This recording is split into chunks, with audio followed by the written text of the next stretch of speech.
Hello nursing students, how are you? My name is Sushil Anthony और आप देख रहे हैं channel the nursing master. The nursing master channel को शुरू करने का मेरा मेन मकसद ये था कि जो नर्सिंग स्टूडेंट्स होते हैं वो नर्सिंग स्टूडेंट्स जो अपने टॉपिक्स को पढ़ते हैं उन टॉपिक्स को वो उतना डिटेल नहीं समझते जितना उनको डिटेल समझना चाहिए। प्रॉब्लम उनकी तब आती है जब वो एक तो अपनी ट्रेनिंग कंप्लीट करने के बाद आइदर वो जीएनएम हो, वो बीएससी नर्स हो, जब वो क्लिनिकल फील्ड में जाते हैं या टीचिंग फील्ड में जाते हैं और सपोज वो उस पर क्लिनिकल फील्ड में जा रहे हैं, तो जब वो वार्ड्स में रहते हैं तो उनको जो नर्सिंग असेसमेंट है या जो नर्सिंग डायग्नोसिस है जो उनको सिखाया जाता है नर्सिंग ट्रेनिंग में, बट वो लोग उतना उसको डिटेल में नहीं पढ़ते हैं, ना ही समझते हैं। जैसे तैसे करके वो अपने एग्ज़ाम्स को, अपनी ट्रेनिंग को कंप्लीट कर लेते हैं। ठीक है? तो प्रॉब्लम यहाँ पर ये आती है कि जब आप किसी बड़े संस्थान में चले जाते हैं, जहाँ पर जो डॉक्टर्स होते हैं वो डॉक्टर्स मान के चलिए कि 40 टू 50% वो नर्सिंग के सपोर्ट में चलते हैं। अगर कोई एक नर्स मान लीजिए डॉक्टर नहीं आया है, अगर वो उस पे कॉल पे है, तो वो जो पेशेंट की कंप्लेंट बताएगी, जैसा पेशेंट की कंप्लेंट को डिस्क्राइब करेगी या करेगा, वैसा ही डॉक्टर वहाँ से ऑन फ़ोन ट्रीटमेंट देता है कि एटलीस्ट आप कम से कम ट्रीटमेंट शुरू कर दें मेरे हॉस्पिटल में या पेशेंट को अटेंड करने से पहले।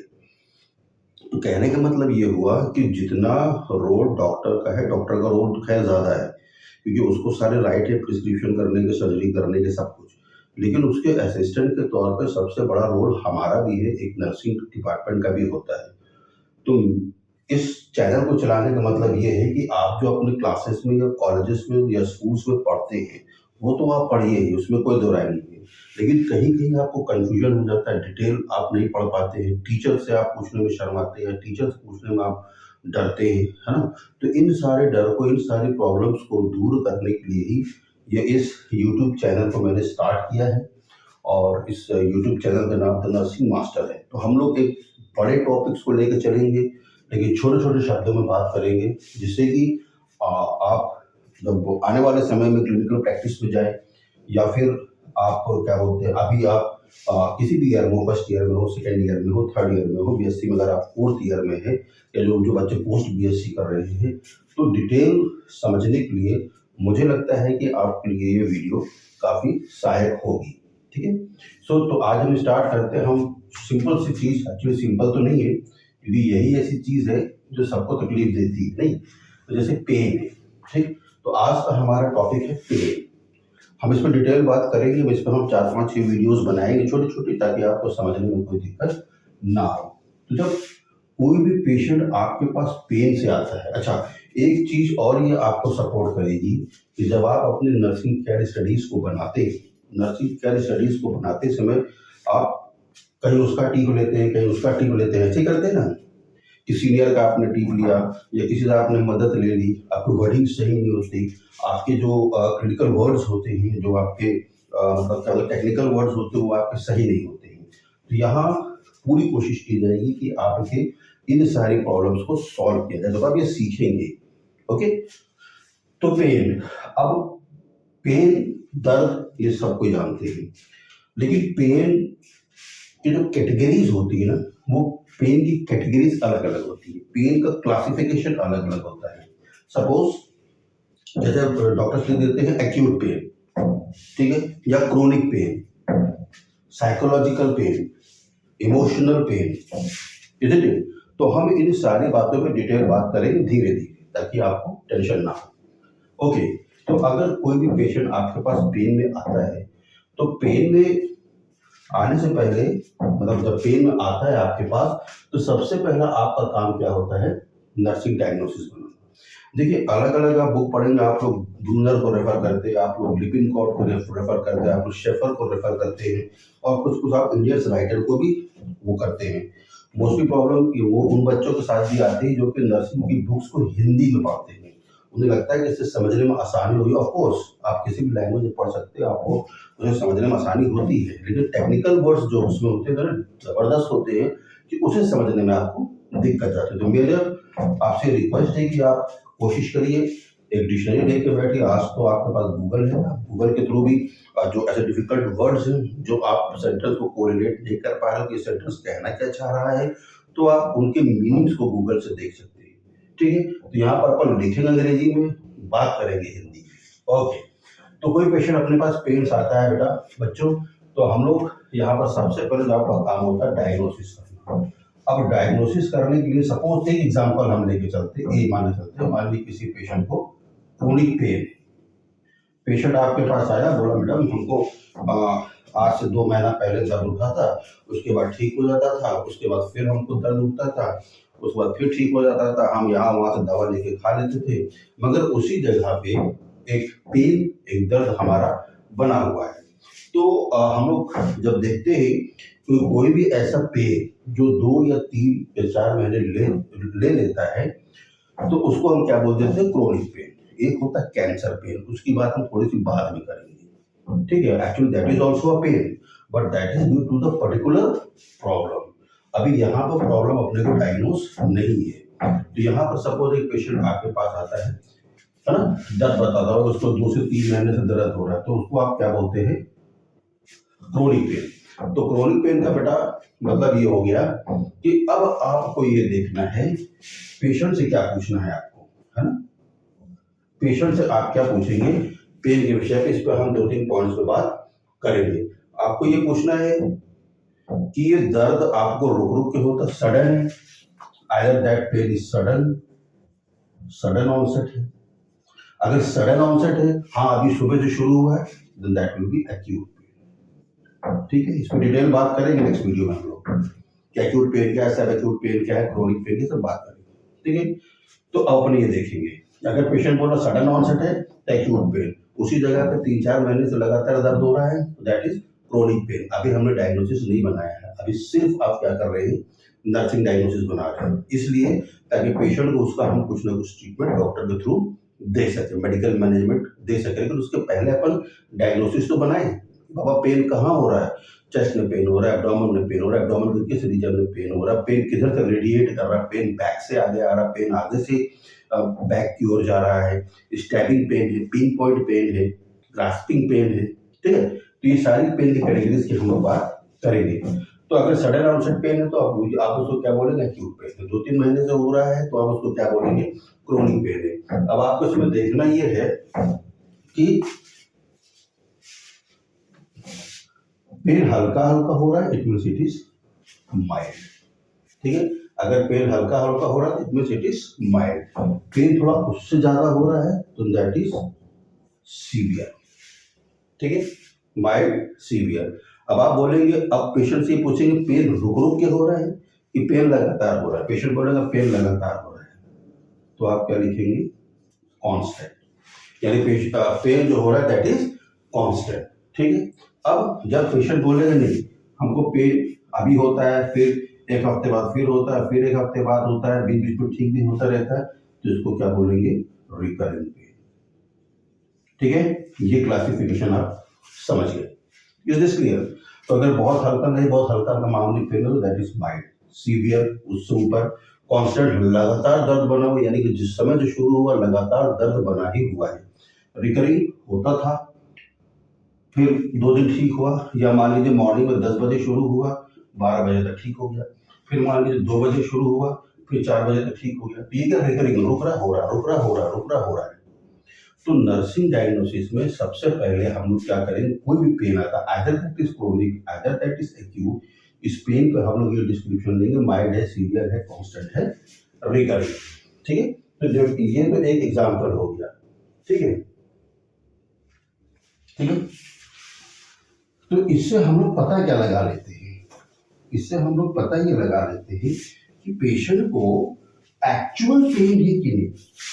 डायग्नोसिस में सबसे पहले क्या देखेंगे, pain, pain either that is acute और क्रोनिक। ठीक है, तो हम लोग इसमें से पेशेंट की जो हिस्ट्री रहती है, माइल्ड है, सीवियर है, कांस्टेंट है, रिकरिंग है, हम लोग उसमें ये पता लगा लेते हैं कि कोई एक्चुअल टिश्यू डैमेज हुआ है, कि वाकई में उसका वो है क्या, वो जो टिश्यू वो हो गया, डैमेज हो गया है। ठीक है, या फिर कोई पोटेंशियल डैमेज है,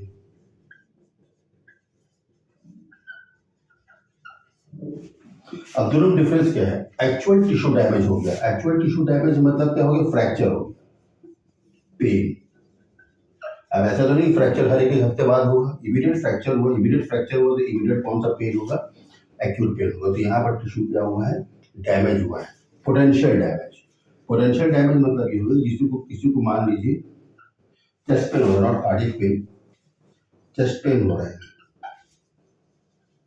ठीक है, लेफ्ट साइड रेडिएटिंग टू, देखो आ गया ना रेडिएटिंग, तो एक रेडिएटिंग पेन भी होता है, radiating to left arm, left side jaw and abdomen.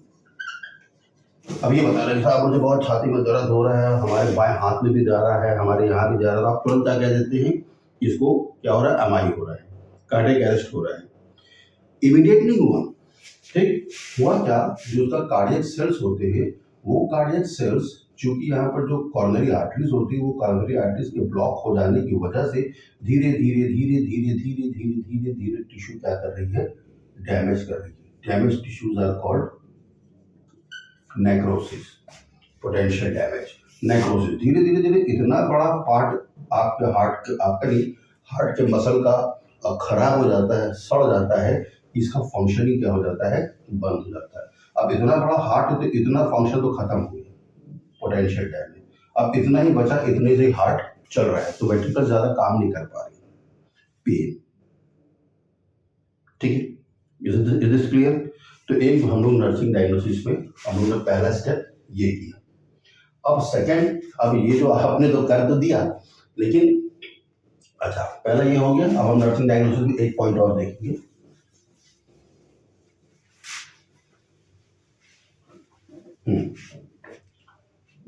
Risk for powerlessness, ये भी आपको चेक करना है। रिस्क फॉर पावरलेसनेस ये क्या चीज है? कि पेन जो उसको हो रहा है, क्या उससे उसका पावर, पावर मतलब तो उस ऑर्गन का या उस पर्टिकुलर क्या बोलते हैं लिम्स का, क्या पावर जा सकता है? क्या पावर उसका ये क्या बोलते हैं खत्म हो सकता है, ठीक है। तो कुछ पेशेंट तो क्या होते हैं कि वो सपोज फ्रैक्चर हो गया, वो अपने पेन को क्या कर लेते हैं? बर्दाश्त कर लेते हैं। ध्यान दीजिएगा, वो अपने पेन को बर्दाश्त कर लेते हैं। एक कुछ पेशेंट ऐसे होते हैं कि वो जो अपने पेन को बर्दाश्त नहीं कर पाते, ठीक है।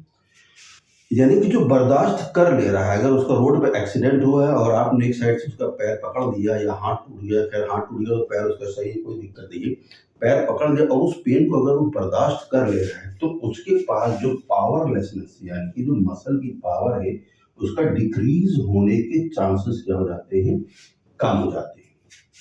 समझ रहे मेरा मतलब? क्योंकि जितना एक्टिविटी वो कर रहा है उतना एक्टिविटी से मसल का पावर बना रहता है, लेकिन जो बर्दाश्त नहीं कर पा रहा है उसके साथ क्या प्रॉब्लम होगी? जो बर्दाश्त कर ले रहा है उसका आउटकम, यानी ये आउटकम क्या होगा? उसका अच्छा होगा। जो बर्दाश्त नहीं कर पा रहा है उसका ये आउटकम क्या हो जाएगा?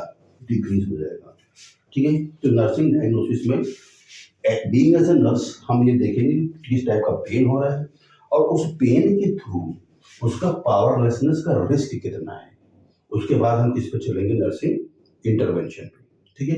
कि यानी पेन हो रहा है तो हम पहला इंटरवेंशन क्या देंगे, रिस्क ऑफ पावरलेसनेस है तो हम दूसरा इंटरवेंशन क्या करेंगे, ठीक है। इंटरवेंशन मतलब होता है कि क्या बोलते हैं? दखल देना, यानी कि उसका जो पेन हो रहा है अब उसमें हम अपने नर्सिंग प्रोग्राम, अपने नर्सिंग स्किल से हम उसमें क्या करेंगे? दखल देंगे और कोशिश करेंगे कि उसके पेन को हम क्या कर सकें? काम कर सकें। Is it clear? चलो अब नर्सिंग इंटरवेंशन में हम ये देखते हैं, कुछ पॉइंट्स हमें बेटा यहाँ पर देखने हैं। तो पहला क्या है? Pain management. अब पेन मैनेजमेंट तो तुम्हें करना ही है। अभी आप मेडिकल मैनेजमेंट नहीं करेंगे माय डियर नर्सिंग स्टूडेंट्स, अभी आप मेडिकल मैनेजमेंट नहीं करेंगे, अभी हम सिर्फ नर्सिंग प्रोसीजर्स करेंगे। जैसे आप देखते हैं कि किसी पेशेंट को सर्जरी हो जाती है और सर्जरी होने के 3-4 घंटे बाद उसको यूरिन आउटपुट नहीं होता है, उसको फॉरेंस कैथेटर नहीं पड़ा हुआ है, तो हम लोग क्या करते हैं? और बाथरूम में या उसके सामने पानी को गिराते हैं, उसके ब्लैडर को मसाज करते हैं, है ना। और हम लोग तो अपने सेंटर में क्या करते थे? पेशेंट को अगर माइनर सर्जरी से तो ट्रॉली तक लेके जाते थे, बाथरूम में नल को खोल देते थे तो उसके धार से उसको यूरिन हो जाते थे। This are the nursing procedures. तो नर्सिंग इंटरवेंशन में हम सबसे पहले क्या करेंगे, पेन मैनेजमेंट करेंगे। ठीक है, पेन मैनेजमेंट क्या करना है कि पेशेंट को उस लेवल तक कंफर्ट में लेकर आना है जिससे उसका पेन रिड्यूस हो जाए। देखिए सभी के लिए ऐसा नहीं होता। अगर किसी को एमआई हो गया, मायोकार्डियल इंफार्क्शन हो गया है, कार्डियक अरेस्ट उसको हो गया, तो उसके लिए सारा प्रोसीजर नहीं लगाते बैठेंगे, क्योंकि वो कौन सी कैटेगरी में आ जाएगा, सीवियर वाली कैटेगरी में। उसके लिए इमीडिएट मेडिकल मैनेजमेंट है। ठीक है, लेकिन अब कोई फ्रैक्चर लेकर आया है, तो फ्रैक्चर लेकर आया है तो हम उसका पहले क्या करेंगे, जो हम उसका क्या बोलते हैं, पेन मैनेजमेंट करेंगे। तो आप क्या करते हैं, अलाइनमेंट कर देते हैं, है ना, ट्रैक्शन देके। यानी कि पैर की हड्डी टूटी है, हाथ की हड्डी टूटी, तो आप हल्का सा ट्रैक्शन देके अलाइनमेंट कर देते हैं। जैसे ही पुल हुआ, हड्डी थोड़ी सी रिलैक्स हुई, मसल थोड़ा सा रिलैक्स हुए, पेन का लेवल क्या हो गया, कम हो गया। ये उसके लिए पेन मैनेजमेंट के लिए, सॉरी सीवियर के लिए नहीं। जहाँ पोटेंशियल डैमेज हो रहा है उसके लिए नहीं। यहाँ टिश्यू डैमेज तो हुआ है लेकिन पोटेंशियल डैमेज नहीं हुआ है। पेशेंट को हम ट्रैक्शन लगा के रख देंगे, ट्रैक्शन लगाने के बाद उसका पेन ऑटोमेटिकली ठीक हो जाएगा, आप एनाल्जेसिक दिए और चाहे ना दिए। Is this clear? चलो नंबर 2 हम क्या करेंगे बेटा, मेडिकल मैनेजमेंट। अब नर्सिंग इंटरवेंशन में आप क्या करेंगे, मेडिकल मैनेजमेंट। तो मोस्टली आप एनाल्जेसिक्स देते हैं। आप क्या देते हैं, मतलब डॉक्टर्स देते हैं non steroidal anti inflammatory drugs, जिसमें आपकी आइबुप्रोफेन, आजकल तो खैर बहुत एडवांस वगैरह आ गई है ना, अब मोबिजॉक्स आ गई है, और क्या होता है इंजेक्टेबल भी देते हैं, इंजेक्टेबल बोबरॉन है, ट्रेमाडोल है। तो अलग अलग पेन के लिए अलग अलग, किस टिश्यू को कितना रिलैक्स करना है उसके लिए अलग अलग है। तो पहले अपन पेन वो जो करेंगे पेन मैनेजमेंट। पेन मैनेजमेंट हम लोग क्या करेंगे कि पेशेंट को उस पोजीशन पर लेकर आएंगे जहाँ पर उसको कंफर्ट लगे। ठीक है, सेकंड में अपन क्या करेंगे, मेडिकल मैनेजमेंट करेंगे। चलो तीसरा देखिए, साथ साथ चलो फटाफट जो चीज मिल जा रही है उसको आप रिवाइंड करके बाद में देख लेना। ठीक है, चलो now what we will do the third, we will do simple relaxation therapy. Being as a nursing professional आप क्या करेंगे, simple relaxation therapy.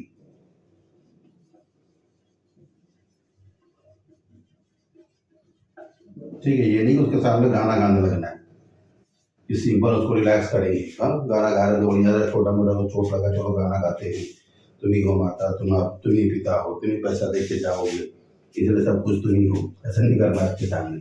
Simple relaxation therapy का मतलब ये होता है बेटा कि ऐसी टेक्निक्स को एनकरेज करना।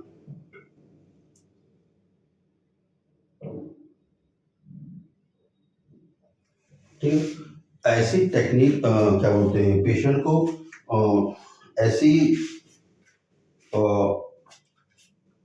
उससे बात करके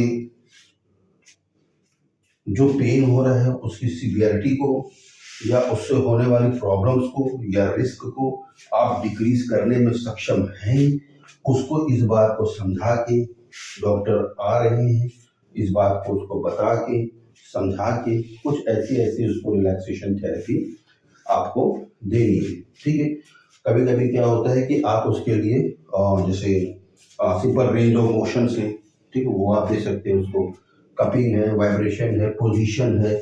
आपको मान लीजिए कोई उसमें चेस्ट पेन में आ रहा है तो आप उसको सीधा लिटा देंगे, तो उसको सांस लेने में तो वैसे ही दिक्कत हो रही है, तो आपने फॉरवर्ड या सेमी फॉरवर्ड पोजीशन को बना दिया। This is called simple relaxation therapy. ठीक है, एक है इमोशनल सपोर्ट। चौथा क्या है नर्सिंग का, this is very important point, emotional support. Emotional support to the patient also and to the relatives also. Relative घबरा जाते हैं बिल्कुल से ना, कि अरे क्या हो रहा है, क्या हो रहा है, कैसे हो गया, कैसे टूट गया, बहुत सिस्टर बहुत तेज दर्द दे रहा है, ब्रदर बहुत तेज दर्द दे रहा है, उसको जल्दी से इंजेक्शन लगाओ, डॉक्टर को बोला, ये नोचा नाचे वो लोग शुरू कर देते हैं। ठीक है, तो इसमें क्या करना, रीएश्योर, रीएश्योर, इमोशनल सपोर्ट क्या, रीएश्योरेंस। अरे घबराओ नहीं, ठीक हो जाएगा दर्द, बाबा अम्मा घबराओ नहीं, तुम्हारे बेटे का दर्द ठीक हो जाएगा, बेटा घबराओ नहीं, तुम्हारे पापा मम्मी का जो भी है उसका दर्द ठीक हो जाएगा, हमने ये कर दिया है, डॉक्टर साहब आ रहे हैं, डॉक्टर आएंगे और वो आगे का मेडिकल मैनेजमेंट करेंगे। ठीक है, ये आपने कर दिया। खैर आजकल तो स्टैंडिंग ऑर्डर हो गया है, हर एक स्पेशल यूनिट्स में स्टैंडिंग ऑर्डर होता है, यानी कि वो सिम्टम पेशेंट लेकर आता है तो इमीडिएटली हमारे जो नर्सिंग डिपार्टमेंट होता है उन सारे स्टैंडिंग ऑर्डर्स को फॉलो कर लेता है। ठीक है, तो reassurance number one is reassurance. तुम्हें एश्योर करना है, तुम एश्योर तभी कर पाओगे जब तुमको डिटेल नॉलेज होगा, अदरवाइज तुम वो नहीं कर पाओगे, एश्योर नहीं कर पाओगे। नहीं जो तुम चिल्लाओगे पेशेंट को, तुम्हारा रीअश्योरेंस कितना एक्सेप्ट हुआ, एक्सेप्टेंस, तुम्हारा जो तुमने एश्योरेंस किया, तुम्हारा कितना एक्सेप्टेंस हुआ, पेशेंट या उसके रिलेटिव ने कितना उसको एक्सेप्ट किया कि हाँ ये सिस्टर सही बोल रही है, आपकी बात पे भरोसा है। भरोसा तभी होता है बेटा जब आप टेक्निकल बातों में बात करते हैं।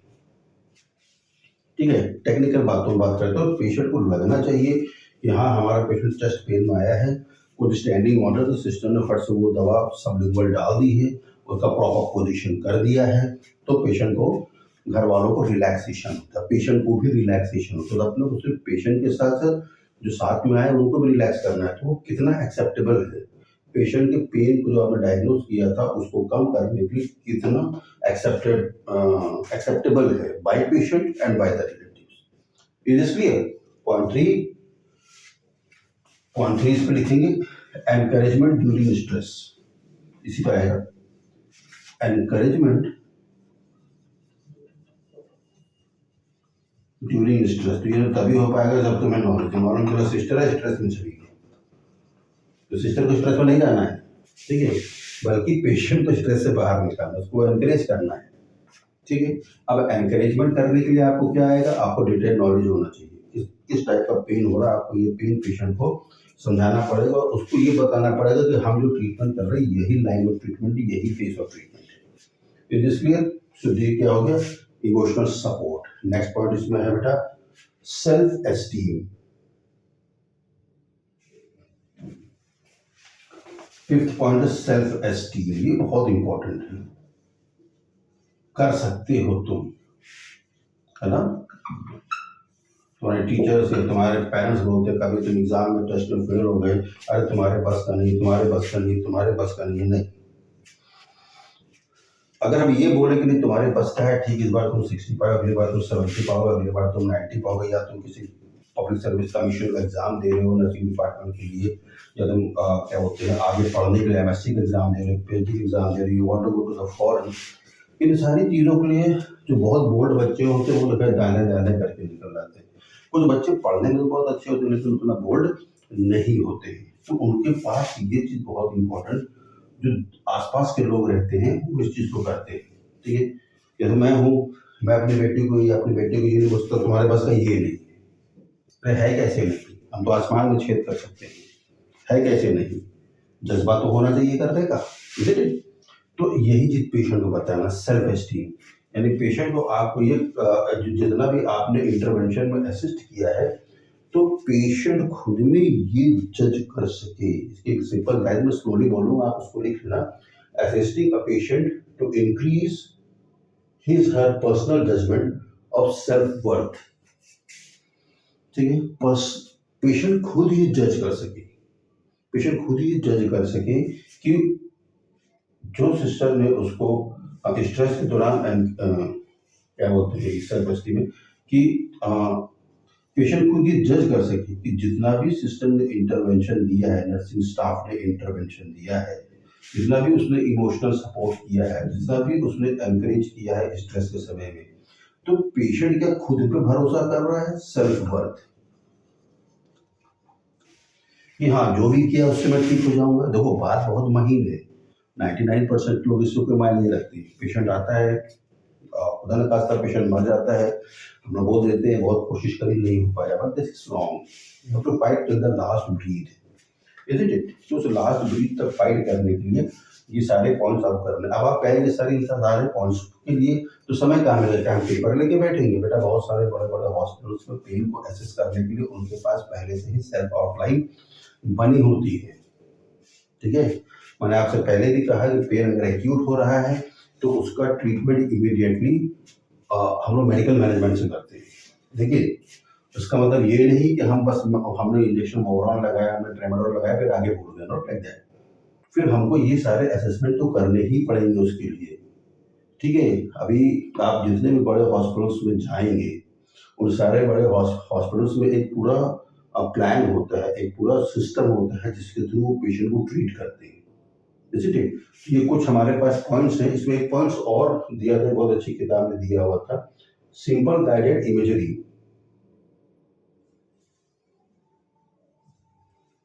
सिंपल गाइडेड इमेजरी देखो, कुछ किताब में दिया है, कुछ किताब में नहीं दिया है, मगर मैं तुम्हें बताना जरूर समझूंगा। सिंपल गाइडेड इमेजरी, इमेजरी, ठीक है। सिंपल, बहुत सिंपल, बहुत साधारण। गाइडेड, आप गाइड करें। इमेजरी, पेशेंट को एक इमेजिनेशन बनाने की, ठीक है, इमेजिनेशन बनाएंगे। जैसे आप एग्जाम दे लेते हो और फिर रात में नींद में इमेज आप बनाते हो, मुझे 100 में से 95 मिलने वाला हो, मुझे 100 में से 64, अरे मेरा तो पेपर अच्छा नहीं हुआ है और हमको तो 100 में 55 मिलेगा। अरे उसको तो फलाने ने मुझे नकल ही नहीं कराई, जब नकल ही नहीं कराई उसने तो अपना फटाफट लिख लिया, मैंने उससे बोला कि हमको ये शीट बी शीट दे दो, उसने मेरे को नहीं दिया और देखो हमारा पेपर खराब हो गया। भले आप पास हो जाओ, ठीक है, अच्छी खासी नकल कर ली हो लेकिन नहीं आओ, ठीक है। तो लेकिन यहाँ बात हम पेन की कर रहे हैं, तो पेशेंट को गाइड करना है नर्सिंग डिपार्टमेंट से। नर्सिंग स्टूडेंट हो चाहे नर्सिंग स्टाफ हो, either you are clinical nurse, either you are student nurse, कि पेशेंट को ये गाइड करना है कि इमेजिन करें, इमेजिन ये करें कि उसका पेन क्या हो रहा है, लेस हो रहा है। This comes into psychological therapy.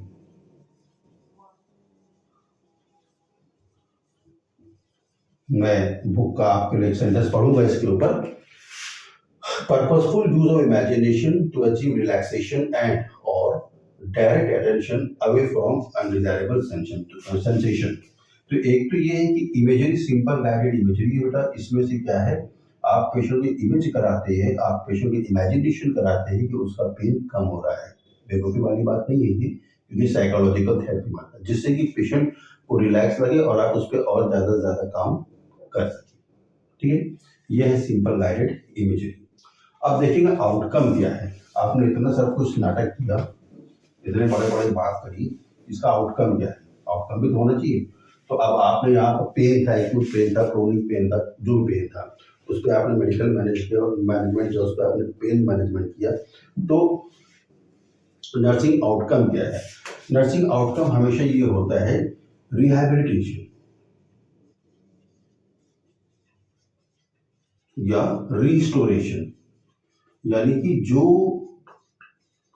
जिस पेन में पेशेंट आया था उस पेन को ठीक हो गया। ये हमारा ऑब्जेक्टिव है, ये हमारा आउटकम है, ठीक है। तो आउटकम के पॉइंट्स हम देखेंगे कि पेशेंट अपने पुराने स्टेटस में वापस आ गया, स्टेबलाइज हो गया, ये अपने को देखना है, ठीक है। तो सबसे पहले नर्सिंग आउटकम में आप क्या देखेंगे, पेन लेवल कैसे रिस्टोर करेंगे। रिस्टोर को पूरा प्रूव करने के लिए पेन लेवल देखना है। तुमने पेन मैनेजमेंट किया, तुमने मेडिकल मैनेजमेंट किया, तो मान लीजिए कि 1 2 3 एक स्केल है, वो मैं आपको बताऊंगा, 10 तक स्केल है। तो मान लीजिए पेशेंट 9 पेन पाया था, डिक्रीज करते करते अब 4 पे आ गया, आउटकम अच्छा है। तो सबसे पहले हम क्या चेक करेंगे, पेन लेवल। दूसरा हम क्या चेक करेंगे, कंफर्ट लेवल। पेन आपने कम कर दिया और ये तो जाहिर सी बात है, जैसे ही आपने पेन कम किया वैसे कंफर्ट लेवल भी उसका इंक्रीज हो गया, डिक्रीज नहीं हुआ, सॉरी इंक्रीज हो गया। कंफर्ट लेवल भी उसका क्या हो गया, इंक्रीज हो गया, ठीक है। फिर तीसरा pain control,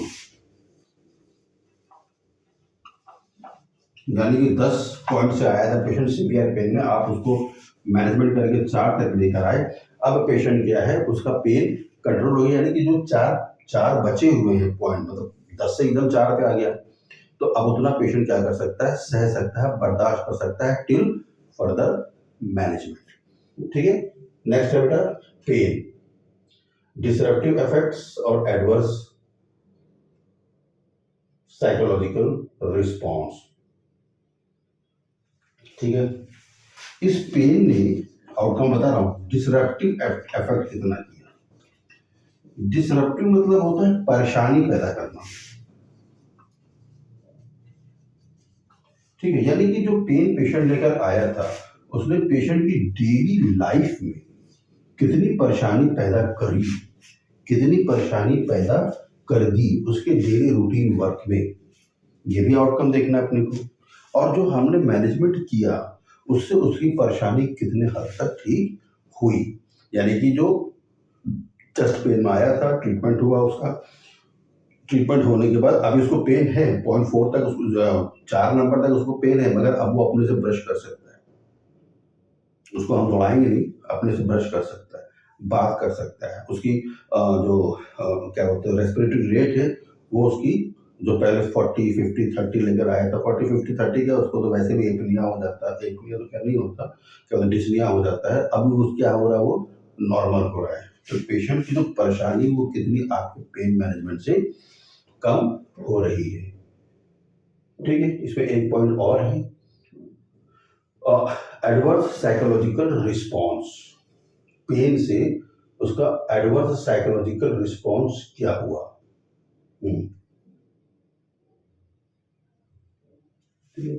adverse psychological response, ये भी आउटकम में देखना है अपने को।